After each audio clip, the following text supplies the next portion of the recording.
অসম সাহিত্য সভাৰ পৰৱৰ্তী সভাপতি নিৰ্বাচিত ডক্টৰ বসন্ত কুমাৰ গোস্বামী ডক্টৰ উপেন ৰাভা হাকাচামক পৰাজিত কৰি সভাপতি নিৰ্বাচিত বিশিষ্ট সাহিত্যিক ডক্টৰ বসন্ত কুমাৰ গোস্বামী পৰৱৰ্তী কাৰ্যকালৰ বাবে সভাপতিৰ দায়িত্ব গ্ৰহণ কৰিব ডক্টৰ বসন্ত কুমাৰ গোস্বামীয়ে পূৰ্বে অসম সাহিত্য সভাৰ প্ৰধান সম্পাদকৰ দায়িত্বটো আছিল ডক্টৰ গোস্বামী ডক্টৰ বসন্ত কুমাৰ গোস্বামীয়ে লাভ কৰে 403টা ভোট ডক্টৰ উপেন ৰাভা হাকাচামে লাভ কৰে 324টা ভোট 10খন বেলট পেপাৰ নাকচ কৰা হয় আৰু ইফালে উপসভাপতি পদত জয়লাভ কৰে পদুম ৰাজখোৱাই আৰু নিকটতম প্ৰতিদ্বন্দ্বী ডক্টৰ বিপিন চন্দ্ৰ কলিতাক 144টা ভোটত পৰাজিত কৰি উপসভাপতি পদত নিৰ্বাচিত হয় পদুম ৰাজখোৱা অসম সাহিত্য সভাৰ পৰৱৰ্তী প্ৰধান সম্পাদক হ'ব দেৱজিৎ বৰা অজিত প্ৰসাদ ধৰ্মাক 162টা ভোটত পৰাজিত কৰি জয়লাভ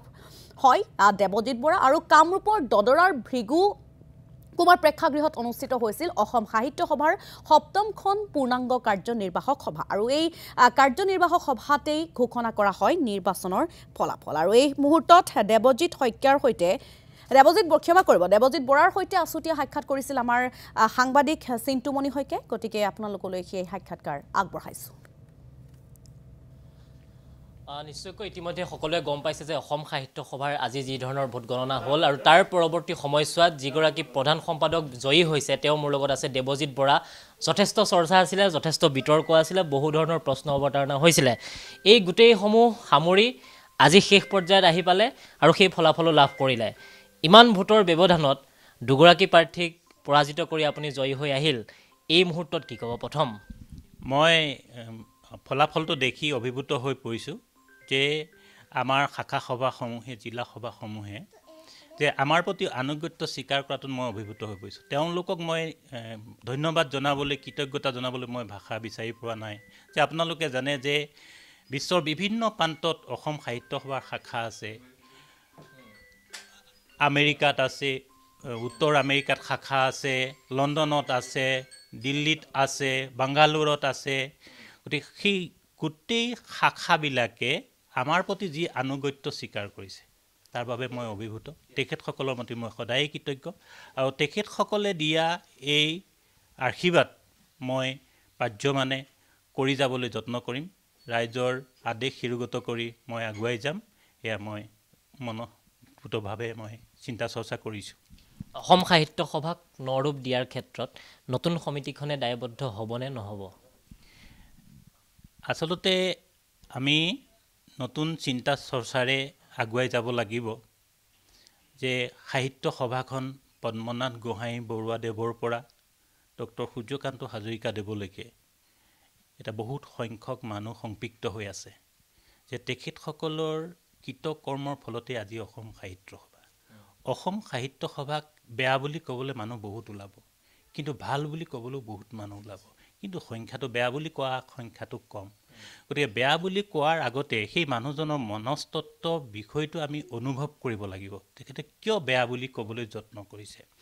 গতিকে মই ভাবোঁ সেই সমালোচকসকল বুলি কওক বা সেই শুভাকাংক্ষীসকলক বুলি কওক যে তেখেতসকলৰ মনৰ ভাষা বুজি যদি তেখেতসকলে কি ক'বলৈ যত্ন কৰিছে শুদ্ধ বিষয়টো কি হ'ব সেই বিষয়ে চিন্তা চৰ্চা কৰি যদি আমি আগুৱাই নিব পাৰোঁ তেতিয়াহ'লে সভাত কোনোদিনে বিতৰ্ক নাথাকিব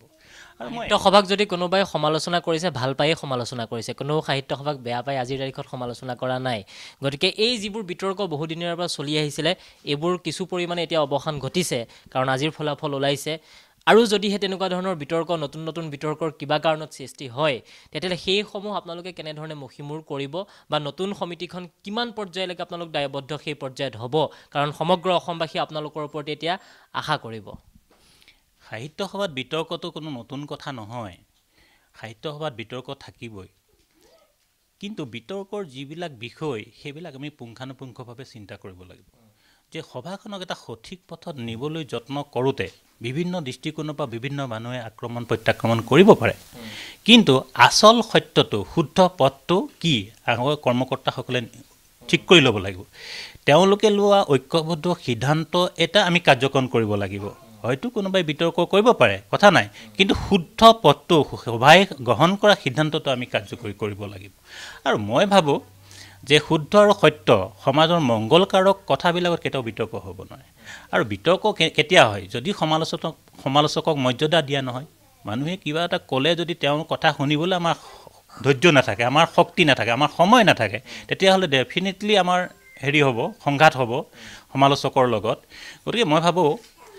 অসম সাহিত্য সভাৰ দায়িত্ব পোৱাৰ পাছত মই এটা কথাই উপলব্ধি কৰিছোঁ যে আজি মই পুৱাৰ পৰা যিমানবিলাক আশীৰ্বাদ পাইছোঁ, সেই আশীৰ্বাদবিলাক পাই পেলাই মই এটা কথা উপলব্ধি কৰিছোঁ যে অসম সাহিত্য সভাক মানুহে বহুত অন্তৰকৰণে ভাল পায়। আৰু তাৰ দায়িত্ব লাভ কৰাৰ পাছত মই নিজে উপলব্ধি কৰিছোঁ মোৰ দায়িত্ব আৰু অধিক বাঢ়িছে। মই বহুত দিন ধৰি সাহিত্য সভাৰ লগত জড়িত হৈ আছোঁ, সাহিত্য সভাৰ সেৱা কৰি আছোঁ, সদায় মই আঁৰত থাকি ভাল পাওঁ। গতিকে আপুনি ফ্ৰণ্ট ফুটত আহি পেলাই আপুনি কাম কৰিব আহিব লগা হৈছে, এইবাৰহে ফ্ৰণ্ট ফুটত মই আহিব লগা হৈছে যে ৰাইজৰ আশীৰ্বাদ লৈ, ৰাইজৰ দায়িত্ব লৈ, ৰাইজৰ নিৰ্দেশনা লৈ মই আহিব লগা হৈছে।